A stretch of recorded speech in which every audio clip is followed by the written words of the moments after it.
તો આ તરફ બોટાદથી મહત્વના સમાચાર, જ્યાં બોટાદ જિલ્લામાં ગઢડામાં 14 ઇંચ જેટલો વરસાદી માહોલ જામ્યો છે। બોટાદમાં 7.25 ઇંચ વરસાદ નોંધાયો છે, તો બીજી તરફ રાણપુરમાં 1.25 ઇંચ જેટલો વરસાદી માહોલ જામ્યો। ગઢડાના જીવાદોરી સમાન રમાઘાટ ડેમ ઓવરફ્લો થયો છે।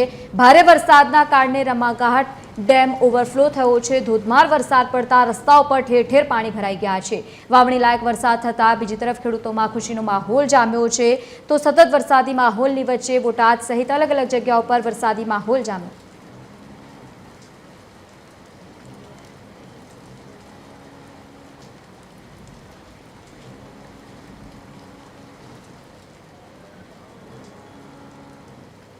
બોટાદ જિલ્લાના બરવાડા તાલુકાના ખાંભડા ડેમના 4 દરવાજા ખોલવામાં આવ્યા છે। ઉપરવાસમાં પડેલ ભારે વરસાદથી પાણીની આવકમાં સતત વધારો થઈ રહ્યો છે અને આવક સતત વધતા ડેમના દરવાજા ખોલવામાં આવ્યા છે।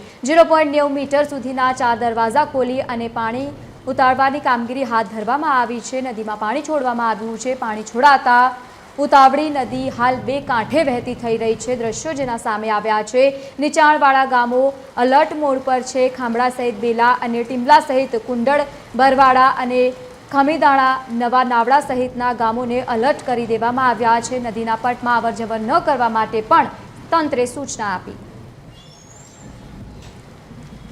તો રાજ્યભરમાં વરસાદને લઈને આગાહી વ્યક્ત કરવામાં આવી છે। આ વચ્ચે બોટાદમાં પણ ભારે વરસાદી માહોલ જામ્યો છે।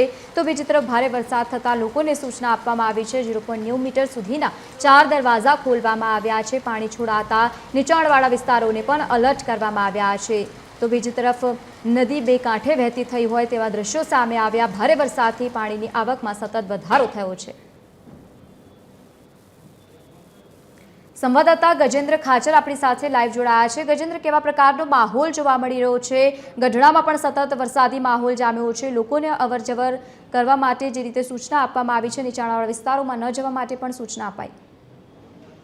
જી, ચોક્કસ રીતે વાત કરવામાં તો બોટાદ શહેર સહિત પંથકમાં ગઈકાલે સાંજે 5 વાગ્યાથી અવિરત વરસાદ વરસી રહ્યો છે, જેના કારણે બોટાદ શહેર સહિત ગ્રામ્ય પંથકમાં ધોધમાર વરસાદ પડી રહ્યો છે। બોટાદ શહેરની જો વાત કરવામાં આવે તો બોટાદ શહેરના Gadhada road, Paliyad road, Bhavnagar road સહિતના વિસ્તારોમાં પાણી ભરાણા છે, જેના કારણે વાહન ચાલકોને ખૂબ જ હાલાકીનો સામનો કરવો પડી રહ્યો છે। ખાસ કરીને વાત કરીએ તો ગઢડાની વાત કરવામાં આવે તો ગઢડામાં ઘેલો નદી છે તે પણ તેની સપાટી વટાવી ચૂક્યો છે। ખાસ કરીને વાત કરીએ તો ગઢડામાં પણ એક મકાન ધરાશય થયું છે।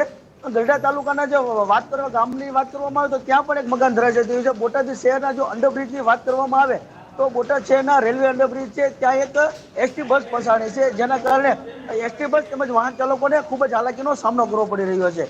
ત્યારે કહી શકાય કે બોટાદ શહેર સહિત ગ્રામ્ય પંથકમાં અવિરત વરસાદ વરસી રહ્યો છે। જી બિલકુલ, જે રીતે મકાન ધરાશાય થયું હોવાની આપણે વાત કરી છે, કયા પ્રકારની અપડેટ તેને લઈને સામે આવી? અને બીજી તરફ હવામાન વિભાગે બોટાદમાં કેટલાક વરસાદ થવાની આગાહી વ્યક્ત કરી છે। ખાસ કરીને વાત કરીએ તો ગઢડા તાલુકાનું જે ગ્રામ્ય છે ત્યાં મકાન ધરાશય થયું છે, પણ હાલ તો કોઈ જાનહાની થઈ નથી। ત્યારે તંત્ર દ્વારા સંપૂર્ણ ત્યાં પહોંચવાની તૈયારી દર્શાવી છે અને ત્યાં તંત્ર પહોંચી પણ ગયું છે। ખાસ કરીને વાત કરીએ તો લાઠીદળ બાજુમાં ગઈકાલે ઇકો પાણીમાં ફસાઈ ગયો હતો, જેના કારણે ઇકોની અંદર 6 લોકો સામેલ હતા। ત્યારે 2 લોકો તો બચી ગયા છે, પણ હાલ તો 4 લોકોની શોધખોળ શરૂ છે।